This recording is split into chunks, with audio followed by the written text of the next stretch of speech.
So Adobe's just dropped a big update to Photoshop. This is the April 2026 update. So some of these features you might have seen before in beta, and some of them are going to be brand new, some are AI, and some aren't. Let's jump into the features right now. And to get these features, make sure you have the latest version of Photoshop. To double check, go up to your Creative Cloud app, where it says Apps, choose View Updates. And here's where a lot of people miss it. Before you update, go under Help, choose Check for Updates. This will ping the server and pull down the very latest updates. Then click Update next to Photoshop, and then when it's ready, click Open. So the first one we're going to look at is Firefly Image Model 5. It's significantly different than what we've seen before natively in Firefly. So let's choose Control A or Command A to select all, and then we're going to choose Generative Fill. And yes, one of the things you might notice now is the box has changed, and the features of this box that were previously in beta, where I did a video recently, these are now in the general release. So we have the new model picker. One of the things you'll notice is it separated Adobe from partner. So the partner models are here. And while we're here, notice that Nano Banana 2 is now in here, which is Gemini 3.1. I'll put a link in the show notes to all the tutorials that I've previously done on this. But if we go to Adobe, some things have changed. One, you'll notice Firefly Image Model 3 has been removed. There's no need for it anymore because Fill and Expand replaces it. But there's a new one, and that is Image 5. We're going to have a look at this because this is agentic and it enables us to do editing, kind of like what we were doing in Nano Banana, but it's working natively now inside of Adobe Firefly, which means it's commercially safe. So we're going to change the view out the windows to a tropical island view. And if we look at this, without making any selections, it's changed the view without messing everything else up. All right, so why don't we go a little bit further? Why don't we change these windows to some kind of a tiki hut? Now, if I generate on this layer, it's going to replace what we've done. So in order to generate something new, you just make another selection. That's Control A or Command A for all, or just drag with the marquee tool. Generative Fill, we'll keep that model, and we're going to change the window frame. Change the window frame to a thatched tiki hut, and we're going to choose Generate. Now, as far as the resolution, right now this is generating at 2.4 megapixels. So rather than the 1080 or the 2048, the difference with this is, yes, it's still a lower resolution. So the main difference about that is it doesn't work in squares anymore. So if we have certain areas where it's longer or shorter, those pixels can be distributed into non-square shapes. All right, we're getting pretty close now. So why don't we go ahead and change maybe her iPad. So let's make a selection over the iPad. So we're going to change the iPad to a tropical drink with an umbrella. And there we go. It's done a great job of adding that drink, and notice there's no scaling issues like you would have with Nano Banana generating in position. The only thing is, I feel like she's not really dressed for the occasion anymore. So let's just select the entire image. So let's change her clothing to tropical dress. There we go. Now she's more appropriately dressed. Let's have a look at the before and after, and notice that her hair hasn't really changed. Her pose hasn't changed. The lighting's changed a little bit, of course. But things have stayed pretty much stable. Now there's other things we can do this. If we select the entire image, and then we decide we want to change the lighting. All right, so we're going to change to sunset and have the sunlight enter from the top left. And by the way, another new feature, if we see the generate, if we roll over here, this is going to tell us how many credits it's going to take to make that generation. And another thing worth mentioning, if I hold the Shift key, notice that this box will expand. And so if we need it, we can now have a multi-line prompt box, which makes things so much easier. Another thing I noticed when you click on the text here, notice we can select individual words now without it selecting everything inside the prompt. All right, let's apply this. All right, and there we go. Now let's change the lighting. And one last feature I do want to mention, once again, we're going to be using the generative fill, and that's this little button down here. If we click on here, we can see a generative credits usage. So it shows the plan we're in, how many credits we have available, and how many are used. All right, let's look at another new feature, and this one you're going to love. So if you look at the bottom of the layers panel, you see this little brush. What this brush is layer cleanup. So if we click on here, we can see we can delete the empty layers and we can rename layers.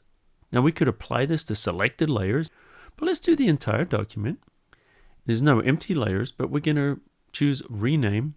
And look at these. These are just using the name of the prompt right now. So let's choose apply. And if you look at this, window seam with sunlight, change clothes to tropical attire, tropical drink with umbrella. This has renamed these layers to descriptive layers. So for those of you in too much of a hurry to name your layers, Photoshop can now do it for you. Another new feature that's made its way into general release from beta is rotate object. So say we have this photo and we want to change the angle of this Vespa. So the first thing we want to do is we want to select it. Choose select subject. So what we want to do is just pop this onto a new layer. Control J. And so if we look at it here, we have this on a new layer. So what we're going to do is we are just going to choose edit, rotate object. And right now it's turning it into a low resolution 3D model. But this is just a preview. Once we apply it, it's going to go back to high resolution. And so the nice thing about this is we can click and drag, and look at this. We can now rotate this 360 degrees. This is turned into a turntable where it's fully posable. But that also means we can go up or down. So we click at the underside or the top of it. We can change the angle. We can even change the perspective just by dragging. So this is useful for changing the perspective so it fits within a photograph. We can also change them here by choosing rotate, tilt, or we can just reset it back to the original size there. Now I've covered this in more detail in another tutorial, but let's just rotate this around a little bit so it's kind of facing forward a little bit more. And then we're just going to hit return. So this is now going to render this into high resolution.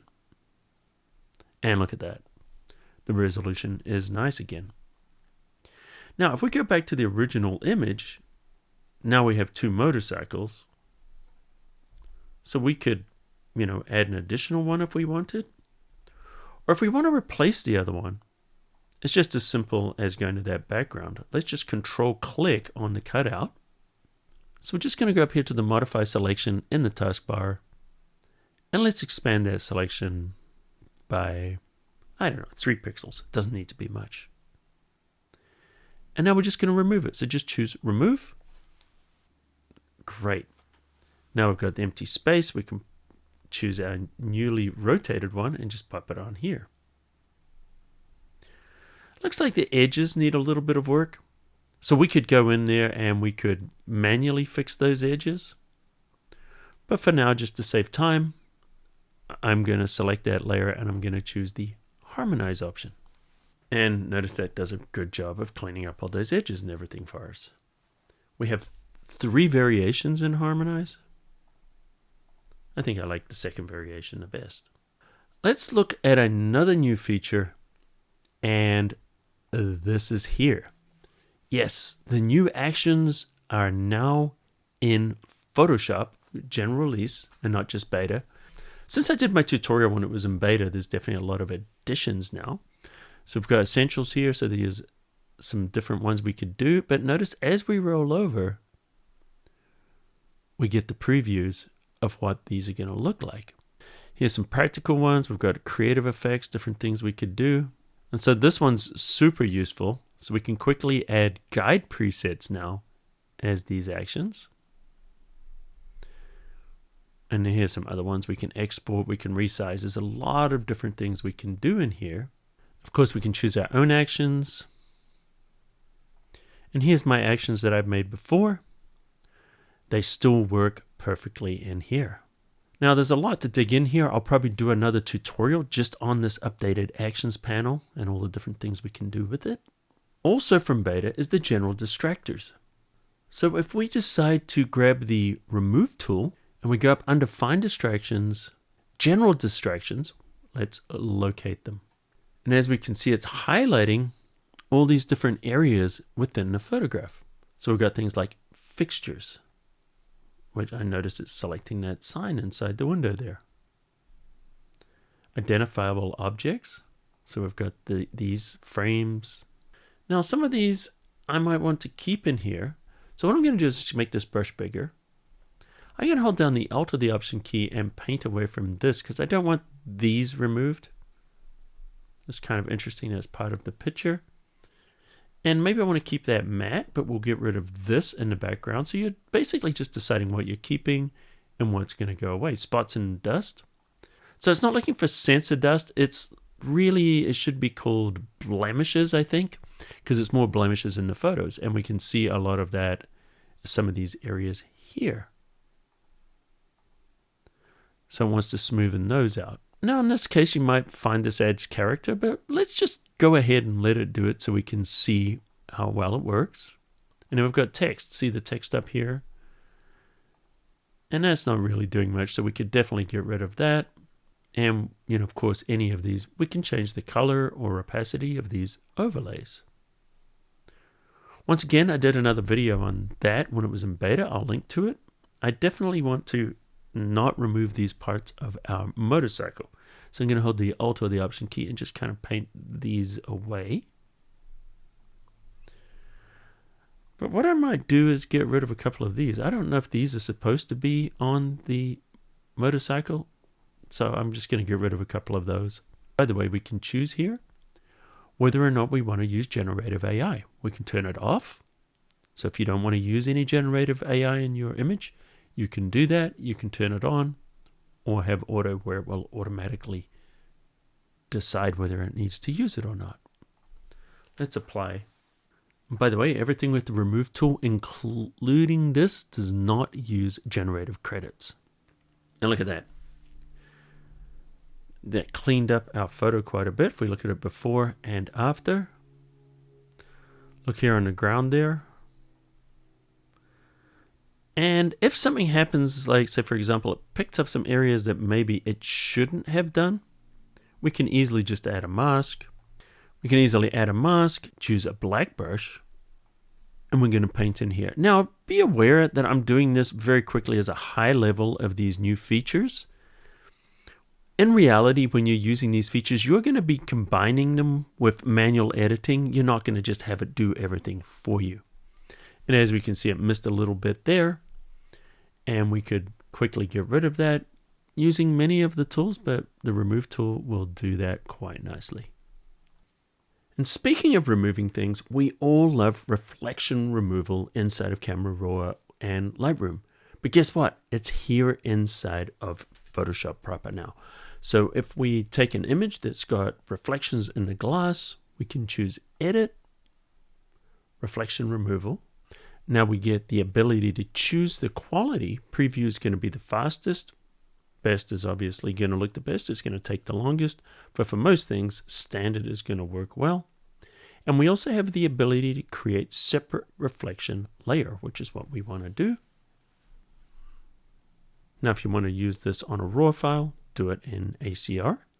But look at this. It creates separate layers. So if we look, there is before, after. Look at that. Absolutely beautiful.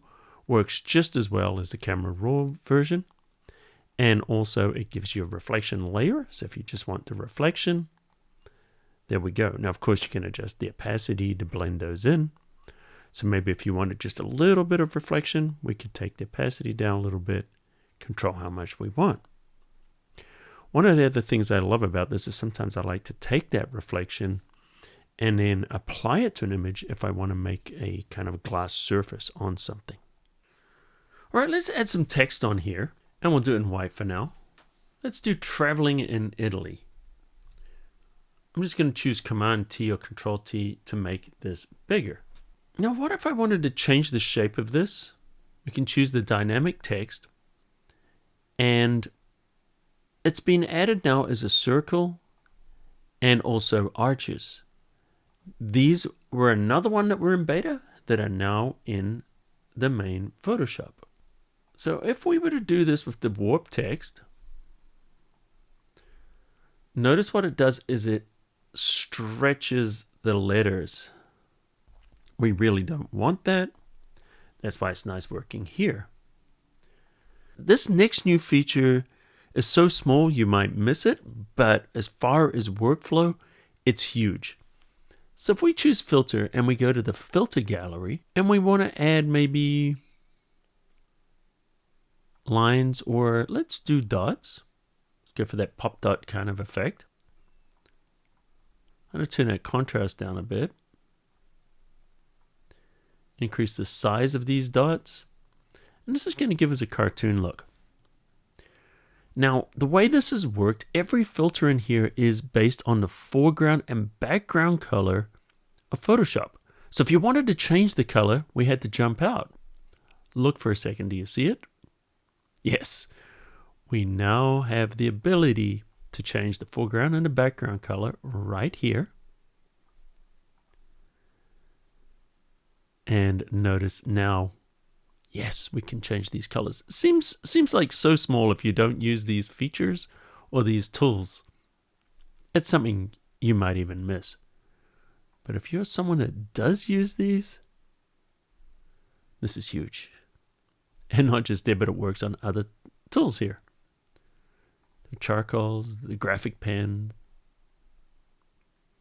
the stamp. All of these are now using this new option, which is so useful. Okay, non-graphic design people right now are rolling their eyes and just saying, what's he talking about? But designers are like, yes! Drop a comment and let me know which one of those you are. So I'm curious, what are your favorite new features? Let me know in the comments, and also let me know which ones you'd like to see me do dedicated tutorials and go deeper into. And by the way, last week, Adobe also updated Lightroom. Here's my video with the new features inside of Lightroom. So if you're new or you've been watching my videos for a while, make sure you hit that subscribe button and turn on those notifications. That way you're not going to miss any of my uploads. I do weekly tutorials. So thanks for joining me, and until next time, I'll see you at the cafe.